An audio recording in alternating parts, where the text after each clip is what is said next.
আলহামদুলিল্লাহি ওয়াকাফা ওয়া সালামু আলা ইবাদিহিল্লাযিনা ইসতাফা আম্মা বাদ।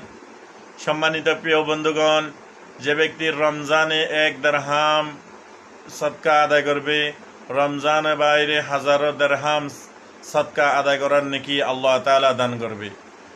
এখন দিরহাম এই শব্দটা কি? দিরহাম মানে এটা হলো আরবি শব্দ, যেমন নাকি আমরা বাংলাতে বলি 1 টাকা।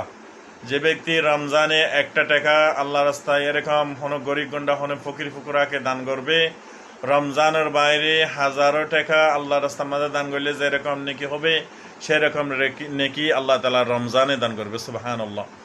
রমজানে প্রতিটা আমলে তো মানে উত্তম অনেক বাড়াই দিছে, একে 70 গুণ, একে 1000 গুণ।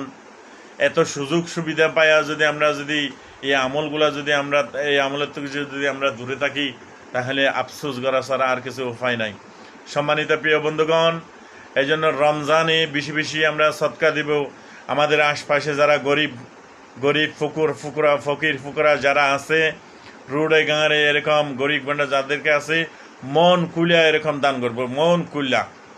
ভাই একটা কথা বলি, আপনি মানুষকে যদি আপনি 10টা টাকা দেন, গরিব গন্ডারে যদি 10 টাকা দেন, আপনার মাল আর ধন সম্পদ বাড়বে, আপনার সম্পদ বাড়বে, আপনার এরকম টাকা পয়সা আরো বেশি বাড়বে। আল্লাহ তাআলা বলে যে তুই আমার বান্দাকে দান করছস, আমি তোমাকে দান করবো। সুবহানাল্লাহ।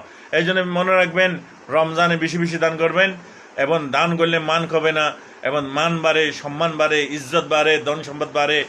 ধন সম্পদ যদি বাড়াইতে চান, তাহলে আপনার ডান পাশে কোনো গরিব গন্ডা আছে কিনা দেখেন, ওই গরিব গন্ডাকে কিছু হাতে তুলে দেন আর মুখের হাসি ফোটা দেন।